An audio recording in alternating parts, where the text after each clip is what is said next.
Here is a tutorial for you guys on how to take notes as you research. So this week you have been collecting evidence for your paper and you read about the different types of evidence, so you're choosing different types of evidence to support your thesis. And not only are you including evidence, but you're also explaining the purpose of the evidence, because I want you guys to be really conscious of why you're adding information to your paper and thinking, just taking that extra step to think about if it really fits there so that you don't end up with irrelevant information. So you guys should have 5 sources total because this is only a 5-page paper, 4 to 5 pages. So some of you are asking if you can use all of the articles and the book and an article from the database, but that is just simply too much because if you're using it's not a really effective, I think, to use just one idea from one source, okay? You want to use the source, multiple ideas from the source, and if you have 10 sources for a 5-page paper, you run the risk of having evidence really dominate the paper. And you need a balance between the evidence and the I say, okay? So remember that, evidence and I say. And you can include the I say in your notes as well. And I'm going to show you how to do that. So of the 5 sources, you can choose Trouble with Talent, Brainology, that was the TED Talk that we watched, Smartest Kids Interview with Amanda Ripley, Why Finland Schools Are Successful by Hancock, When Will We Learn by Zakaria, Catching Up or Leading the Way. You guys have just started reading that, and I'm sure there's a lot of information in there that could be useful in your paper. And lastly, everybody needs to have one article of your choice from the library database. So, anywho, um, some of you asked if you could include multiple articles from the database, but I think that's probably unnecessary. I think one should do it. So what the note taking here entails is to scan through the 5 different sources that you've chosen and find evidence that matches the different subtopics. You guys all came up with excellent ideas for subtopics in your pre-writing. So now what you want to do is highlight or match evidence to those different subtopics, and I'll give you some examples. So you're sorting the information. It can be paraphrased, summarized, or quoted, and you're sorting it into the different subtopics. This is a crucial step in the research writing. This shows that you have combed through different sources, you have thought about the information in the sources, and you are organizing and synthesizing this information to prove your own thesis and your own points. So, another note, the evidence from different articles should be written in different colors under each subtopic. Each color should match the source information at the bottom of the page. And next to each piece of evidence, you should write down the type and the purpose, just like I have done in the example that I'll show you below. So you want to continue adding evidence. You want your paragraphs or your subtopics to have lots of different ideas underneath. I'm going to show you more. And once you're finished with all your notes, then you'll begin your outline, which is also due on Friday. So you guys have got about 4 days to finish this up. So here's the example.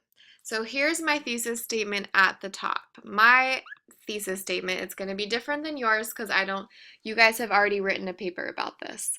The biggest problem with American education is that students believe that intelligence is fixed, so they don't work hard and waste their potential. So this is, maybe you guys are going to talk a little bit about mindset, but you already focused a whole paper on that, so I don't want you to do that. I want you to use other ideas as well. But as you can see, I've separated Now, into subtopics, I've got background information, which explains what I mean. It's giving more information about my thesis. What is the lack of hard work and um, the idea that and fixed intelligence, what does that mean? So I'm explaining that. And then my other subtopic is hard work in other countries.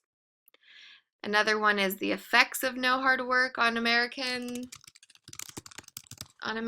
students probably, and some solutions, change culture around this thinking, and educate teachers. Okay, and this is really not complete. I started the process, but I did not complete it. As you can see, in red, I have Kathy Seal. In blue, I have Carol Dweck. In purple, I have Zakaria. And in green, I have Amanda Ripley. The brown is going to represent my own opinions.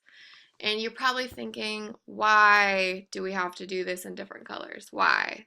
Seems like a waste of time. But it's really not. Because if you guys put the information from different sources in different colors, then you can see you'll have this beautiful balance. And that's what your research paper really should be. Your body paragraph should not just have information from one source. This should not be all blue. This should not be all red. This should not be all purple, right? You want to mix the ideas. You want to put this information together in order to support your ideas, which are your thesis and these subtopics. Okay? And this is a skill that you will use in many other classes too, I promise. So as you can see, I am explaining what it means to have this fixed mindset. I give an example from SEAL and then I label it. Example evidence gives background. I give a fact from SEAL that's also related to what fixed intelligence is and how it is evident in American society. And I also describe what fixed mindset versus growth mindset is, and that's from Carol Dweck, and that's Einstein evidence. I label that, and the purpose is to explain a concept. Peppered in here, you'll see these brown points, and these are the I say. So I think that it's a good idea to include your analysis next to or below the evidence because this will really facilitate the process of writing your paper. Because once you finish your notes, you're going to write your outline, but then you're going to use these notes to transition to your rough draft. Okay, and you've got the skeleton down, you'll just start moving information, organizing it, adding transitions, editing. So if you have that I say there, the analysis of the evidence and the connection to the thesis, then the writing will be so much faster. So then you'll see also hard work in other countries is my other subtopic. Then all of my evidence here is related to this subtopic. I'm talking about, I have a fact from Zakaria. He's talking about Europe and Asian countries, and I get more specific. I give an example of Hagwons, and I give a fact about how students in South Korea spend 2 more years in school than American students. So, and I'll probably add some more about Finland here. So, what are the effects of this growth mindset and this different belief system on students in other countries? All the evidence is related to this topic. I haven't added any I say there yet, but I will. Effects of no hard work on American society. You see I've got this nice, all these different colors. That's good. That shows that there's a balance. I have Kathy Seal here, Dweck here, my opinion, and then you'll see again in the solutions part, I've divided that into two different solutions. And these don't necessarily have to be a body paragraph. So imagine that your effects of no hard work, this is ends up being a whole page just for this one subtopic, then I would recommend you divide that into two body paragraphs because your body paragraph shouldn't be super long. So depending on how much evidence you collect, then you guys can figure out whether or not or how to divide them into body paragraphs. That comes in the next step. Okay?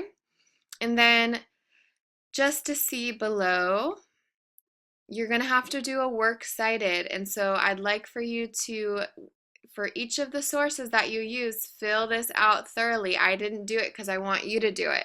I added some stuff there, right?